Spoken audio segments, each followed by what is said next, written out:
Salut, salut, j'espère que vous allez bien, que vous passez une magnifique journée.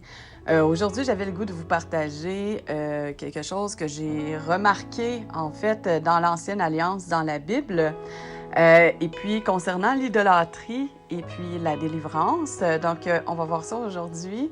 Et puis, en fait, mais tout d'abord, je vais faire en fait un correctif par rapport à ma dernière vidéo, que j'ai fait une erreur, donc c'est important de le corriger.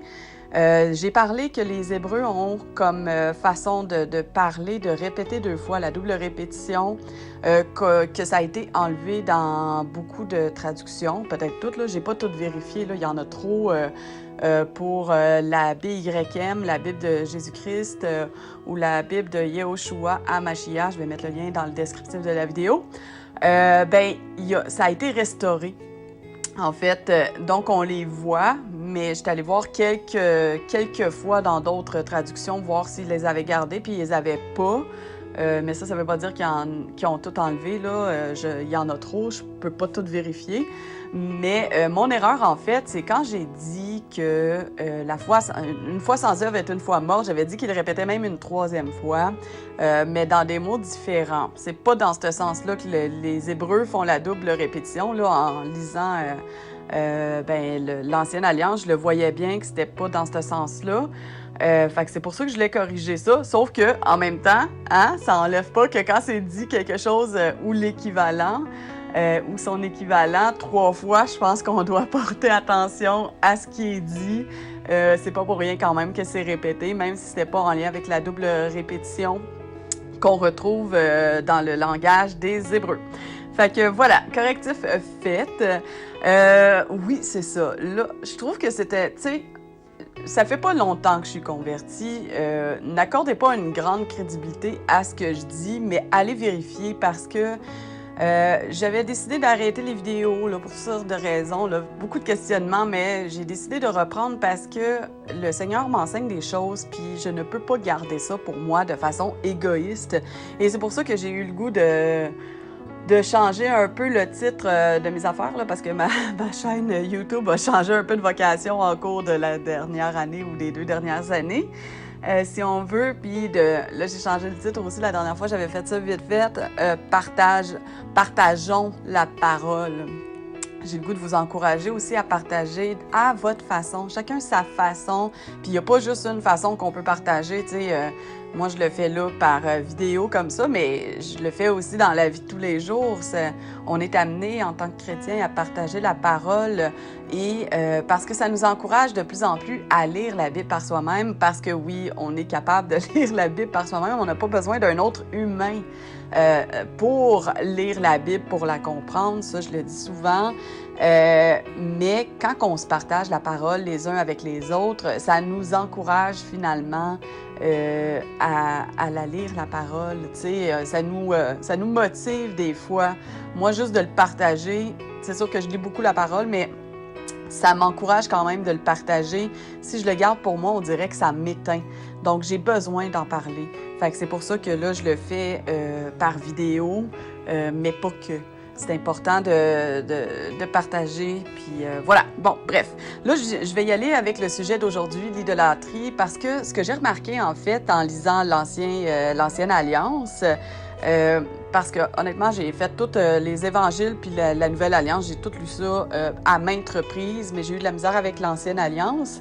Fait que là, je suis en train de la terminer, la Bible, là. Et dans pas long, c'est pas fait encore, mais dans pas long, ça va être terminé. Je vais l'avoir lu au complet au moins une fois, tous les livres. Et puis, ce que je remarque en lisant l'Ancienne Alliance ces temps-ci, c'est à quel point le Seigneur Dieu, Elohim, va dénoncer l'idolâtrie. Ça revient continuellement parce que son peuple Israël, se détourne comme continuellement, ça revient tout le temps qu'il se détourne de Yahweh ou dans d'autres traductions, ils disent l'Éternel. Ils vont se détourner de l'Éternel pour aller vers d'autres dieux. Puis c'est énormément dénoncé. Et ce qu'on peut remarquer, c'est qu'il n'y a rien qui change, c'est-à-dire qu'actuellement aussi, on s'est détourné beaucoup de dieux. le seul, l'unique, il n'y en a pas deux, il n'y en a pas trois, il n'y en a qu'un, pour aller vers toutes sortes de dieux. Fait que c'est un peu ça. Fait que il y en a plein de passages, OK? J'en ai sélectionné un que je lisais hier. Fait que je vous le lis aujourd'hui parce que j'ai décidé de reprendre la vidéo que j'avais faite hier, elle était trop longue. On va prendre Juge 10, le chapitre 10, les versets de 6 à 16 inclusivement. Là, ce que je vais faire, c'est que je vais vous afficher à l'écran la version de la BIM BYM. Mais pour le confort de l'oreille de la majorité, mettons, je vais lire la Louis II 1910. OK? Parce que, bon, il y a des mots qui sont différents dans la BIM, comme Dieu. Dans la BIM, ils disent Elohim. Il y a des choses comme ça. Ils vont avoir restauré les noms originaux, en fait, plutôt que de les avoir traduits dans la BIM. Puis je sais que ça peut être inconfortable. Même moi, au début, je trouvais ça inconfortable de lire. J'étais bien mélangée. Parce que j'avais commencé avec la Bible, les traductions des noms. Fait que c'était un peu mélangeant. Mais là, pour le confort des oreilles de la majorité, puis je vais vous expliquer en fait, je vous expliquerai pas pourquoi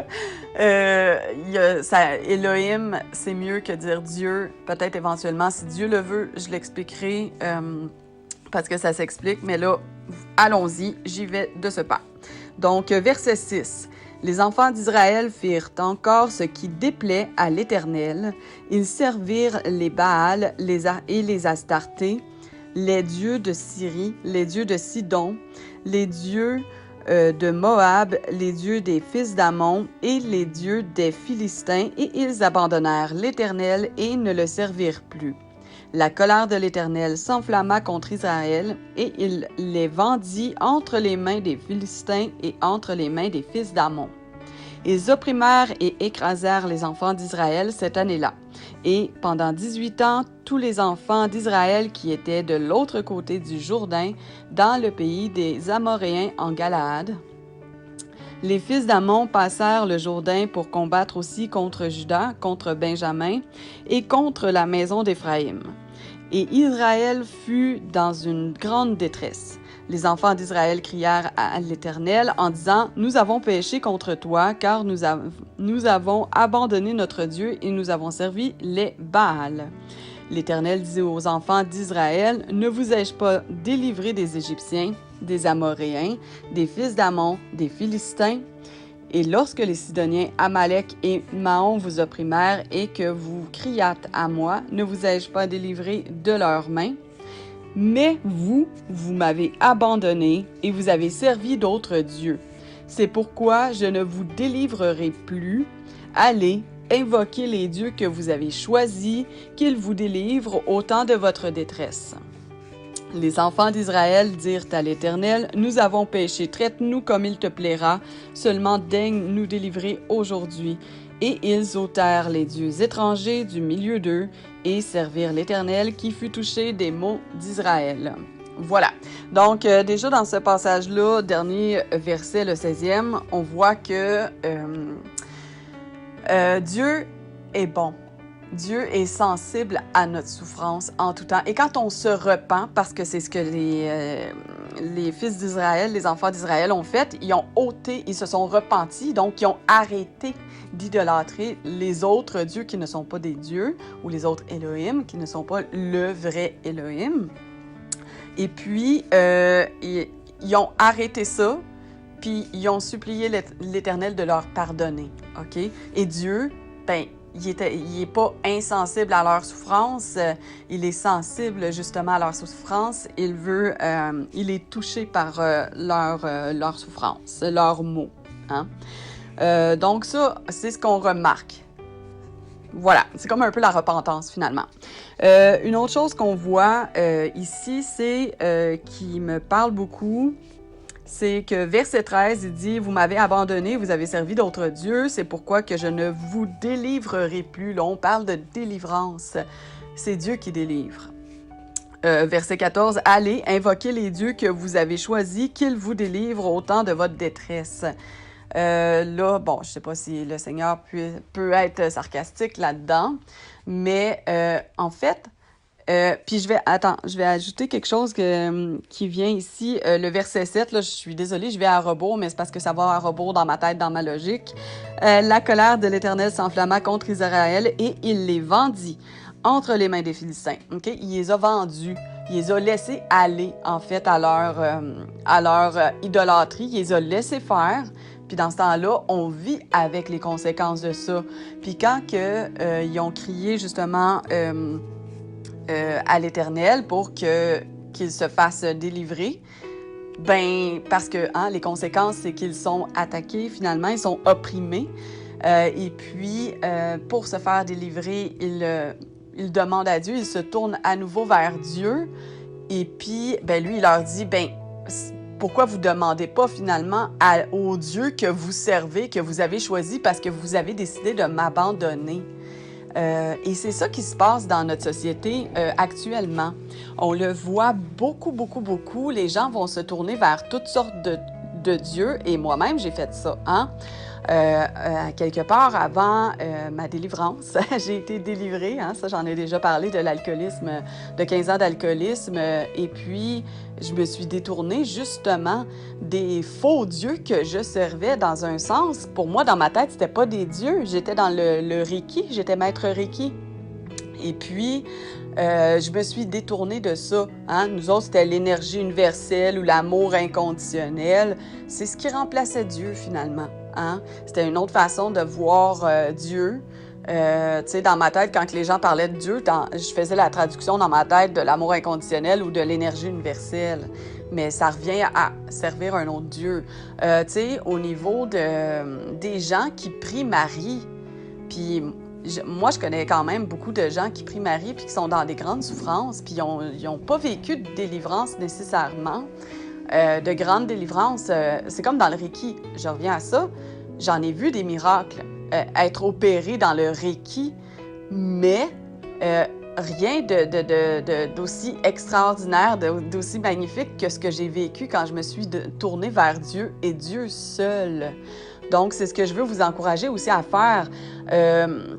La Bible n'enseigne pas de prier Marie. La Bible n'enseigne pas de prier les saints.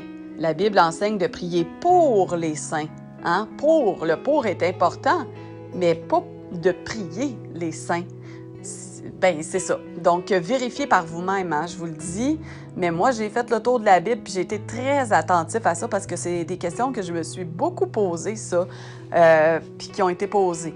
Mais il n'y a pas que Marie, on voit beaucoup de prier la terre Gaïa, de se tourner « Ah, merci Gaïa » ou « Merci la terre »,« Mère Terre » ou je sais pas trop comment les gens le disent. Ça, j'ai jamais embarqué trop là-dedans. Ça m'a toujours fait comme bizarre, là. Mais, tu sais, les gens vont beaucoup remercier d'autres choses que Dieu. Merci la vie. Ça, c'est quelque chose que je disais tout le temps aussi. Merci la vie. C'est aussi ça qui remplace Dieu. Est-ce que c'était Dieu? C'était pas nécessairement Dieu. C'était encore l'énergie cosmique, l'énergie universelle. On était beaucoup là-dedans. Mais au-delà de ça, j'aimerais parler aussi de l'idolâtrie de façon généralisée. On est beaucoup dans l'idolâtrie dans nos sociétés, avec l'ère des réseaux sociaux, justement, où n'importe qui, comme moi, je suis n'importe qui, on va aller s'exposer à quelque part publiquement, physiquement aussi. Là, moi, j'ai enlevé mon visage depuis à peu près presque 1 an que je ne montre plus mon visage à la caméra pour m'effacer de plus en plus. Mais, tu sais, c'est rendu très populaire de devenir des vedettes sans nécessairement de vraies raisons de devenir des vedettes, là, tu sais. C'est sûr qu'il va y avoir des choses qui vont inspirer les gens, c'est pas mauvais, mais à un moment donné, ça devient de l'idolâtrie. Quand tu as besoin de prendre un selfie avec quelqu'un que tu croises parce que tu l'as vu en vidéo, c'est de l'idolâtrie. C'est plate, mais c'est ça pareil. L'idolâtrie peut se trouver aussi au sein du couple. Tu sais, quand que tu as besoin de ton mari ou de ta femme pour que cette personne-là comble tout ton besoin d'amour, c'est une forme d'idolâtrie. Même chose avec les enfants. Tu sais, si tu as besoin que tes enfants soient comme tout le temps avec toi pour être heureux, puis qu'ils soient heureux pour être heureux, c'est sûr que ça aide. Mais si toute ta pensée va tout le temps vers tes enfants et non vers Dieu, il y a une forme d'idolâtrie aussi. Ça peut être nos animaux de compagnie aussi. Quand on les aime trop, là, aimer normalement, là, tu sais, on s'entend. Mais tu sais, qu'on ne peut pas vivre sans notre petit animal de compagnie, aussi, on a une idolâtrie. L'idolâtrie peut être aussi sous forme du travail, quand tu es accroché à ton travail, que tu ne peux pas vivre sans travailler, puis que tu te sens indispensable à ce que tu fais. C'est une forme d'idolâtrie aussi. Mais là, j'aimerais aller voir les définitions qu'on a sur... on va aller voir tout d'abord, si je l'ai affiché à mon écran. Oui, OK. L'idolâtrie par rapport qu'on retrouve sur Wikipédia. Donc, pour commencer, le terme idolâtrie désigne l'adoration réelle ou supposée d'une image, d'un astre, d'une idée, d'un objet ou d'une personnalité. Okay? Pour les religions abrahamiques, l'idolâtrie est une corruption, une impiété à combattre. Le terme est donc devenu péjoratif au synonyme de superstition et d'égarement. L'animisme, le polythéisme, qualifiés de paganisme, sont ainsi supposés adorer non pas des esprits ou des divinités, mais leurs représentations auxquelles ils sont censés adresser des prières, rendre des grâces, consacrer des sacrifices ou des offrandes.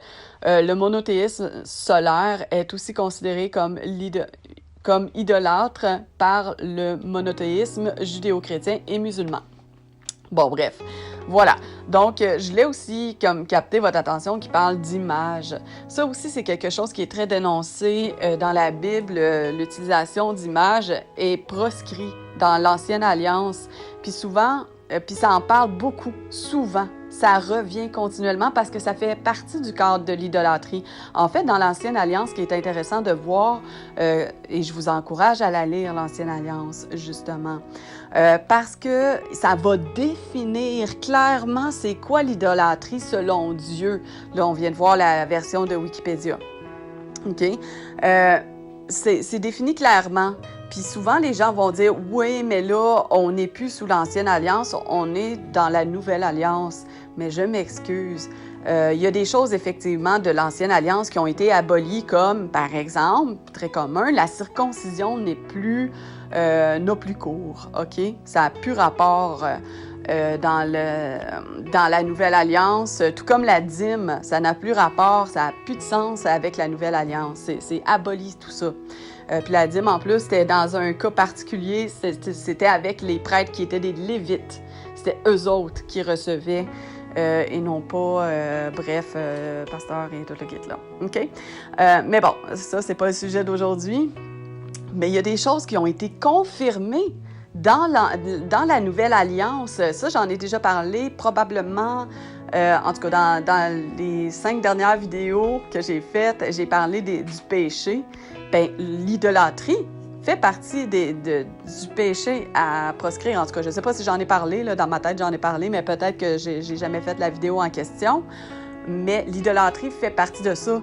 Donc, c'est encore en cours. Ce n'est pas bien d'aller dans l'idolâtrie. C'est proscrit encore aujourd'hui dans la Nouvelle Alliance. C'est juste que peut-être qu'ils n'ont pas mis autant d'emphase sur la chose parce que c'était pas nécessaire, parce que ça a été défini en masse dans l'Ancienne Alliance. Voilà. Là, j'aimerais aussi aller voir, tant qu'à faire, la définition du Larousse. Voilà, ce sera pas bien long. Voilà. Donc, le culte, il y a 2 définitions. Première, culte rendu à des idoles ou à des créatures adorées comme la divinité même. Et dans la deuxième définition, passion ou admiration excessive vouée à quelqu'un, attachement aveugle, quasi religieux à quelque chose. Donc, à quelqu'un ou à quelque chose. Passion, ça peut être, mettons, on est passionné de jeux vidéo, puis on ne pense qu'à faire des jeux vidéo. Ça peut être passionné de jouer d'un instrument de musique, puis on ne pense qu'à jouer à notre instrument de musique. Tu sais, ça peut être toutes ces choses-là. En fait, le fait de tomber dans l'idolâtrie, c'est carrément aller à l'encontre du premier commandement qui est vu dans l'Ancienne Alliance, évidemment. Et c'est encore en cours dans la Nouvelle Alliance. Ça a été confirmé dans la Nouvelle Alliance, c'est-à-dire tu aimeras ton Dieu, le seul et l'unique. Là, j'ai pas les mots comme tels, là, je le mettrai peut-être dans le descriptif de la vidéo, mais on sait c'est quoi adorer Dieu. Hein? On veut adorer Dieu et Dieu seul, de toute son âme, de toute sa force, de toute sa pensée. Notre pensée doit être tout le temps tournée vers Dieu. Si on est chrétien, on doit toujours se dire, est-ce que mon comportement rend gloire à Dieu ou déshonore Dieu? Donc, parce qu'on peut, tu sais, on est fait de chair, on est faible, puis des fois, on se montre le mauvais caractère. Et, ben, tu sais, on a tous nos caractères. Et parfois, ben ça dérape, hein? On n'est pas forcément dans un péché, mais on dérape dans notre caractère. On peut avoir mauvais caractère. C'est pas parce qu'on est chrétien qu'on est parfait, loin de là. La marche chrétienne est une marche difficile. Et puis, mais il faut être assidu. Donc, il faut tout le temps, c'est pour ça que Dieu doit tout le temps occuper nos pensées, parce que si on veut vraiment être à l'image de Jésus, de Yahushua, ben il faut que Dieu soit tout le temps dans notre pensée, en tout temps, pour justement se dire, ouais, mais il faut que tu es mon modèle et puis je veux te ressembler. Donc, de tout le temps se garder dans la lecture de la parole à tous les jours, de prier à tous les jours sans exception. C'est important, c'est ça, de se garder avec Dieu. Puis c'est là que, ben, si on crie à la délivrance, il va nous délivrer, hein? Et puis, mais si on se tourne vers d'autres dieux, ça peut être le médecin, tu sais, de faire confiance tellement à son médecin. Ah, ben, quand je vais aller voir mon médecin, ben, je vais me sentir mieux, parce que là, le médecin prend le rôle de Dieu dans la vie de la personne qui dit ça, tu sais. Son psychologue, si tu as un psychologue, tu sais, ça peut devenir, dans certains cas, de l'idolâtrie. Puis ça déplaît énormément à Dieu. Voilà. Puis c'est ça, je refais une petite attention à tous ceux qui prient des anges, qui prient Marie, puis qui prient des saints. Vous êtes en désobéissance selon la parole. Pas selon moi, selon la parole de ce qui est écrit. Donc, je vous encourage à vous repentir de ça, puis à vous tourner vers Dieu et Dieu seul, parce qu'il y a juste lui qui peut vous délivrer, pas personne d'autre. La preuve, si vous priez pour des choses, est-ce que vous avez eu ces choses-là? Tournez-vous sincèrement vers Dieu et détournez-vous des autres dieux que vous servez. Je reviens encore au catholicisme. C'est juste que c'est la religion que je connais le plus. Là. Je connais moins les autres religions, honnêtement, parce que j'ai été à l'école catholique quand j'étais au secondaire. Fait que c'est un peu plus facile, j'ai plus de références, mais tu sais, comment ça se fait qu'il y a autant de statues puis tout le kit d'images des choses que Dieu ne veut pas avoir, et c'est écrit dans l'Ancienne Alliance? Comment ça se fait, tu sais? Je prête pas de mauvaises intentions, mais je comprends pas. Je me pose énormément de questions par rapport à ça. C'est pas normal. Puis quand on voit que les gens vont s'agenouiller, tu sais, se baisser un genou devant Marie, t'es pas censé faire ça. C'est écrit dans la Bible. C'est même écrit, je pense, dans l'Apocalypse. Ben pas je pense, c'est écrit, c'est juste que je sais pas où. Je vais vous le mettre dans le descriptif de la vidéo. J'ai beaucoup de travail de recherche à faire pour vous donner le complément, là, j'ai l'impression. Mais dans l'Apocalypse, à un moment donné, je pense que c'est Jean qui veut se mettre à genoux devant l'ange messager. Puis l'ange, il dit « Wow, wow, wow, fais pas ça! Je suis au même niveau que toi, c'est Dieu que tu dois adorer seul. » Bon, là, je dis ça dans mes mots, là, c'est pas comme ça que c'est dit. Vous allez avoir la vraie version dans le descriptif de la vidéo. Et puis, ou à l'image, là, je verrai selon le temps que j'ai, c'est plus long de mettre ça à l'image. Voilà. Fait que voilà pour l'idolâtrie et la délivrance, c'est Dieu qui la donne. Tournez-vous vers Dieu et Dieu seul. C'est lui le Tout-Puissant, c'est lui qui a tout créé. Puis, on a son intermédiaire, qui est le Dieu vivant, qui est Jésus, Yehoshua. C'est par Jésus, Yehoshua, qu'on doit passer. C'est le seul médiateur entre nous et Dieu. Mais il est Dieu. Mais bon, bref, on n'ira pas sur ce chemin-là aujourd'hui. Mais c'est lui notre référent. Et non pas Marie, et non pas les anges, et non pas les saints. Les saints sont morts. Laissez-les tranquilles, là, se reposer. Ça ne veut pas dire qu'ils ne sont pas saints, c'est juste laissez-les tranquilles se reposer parce que c'est aussi proscrit dans la Bible de prier les morts. C'est du spiritisme. Voilà.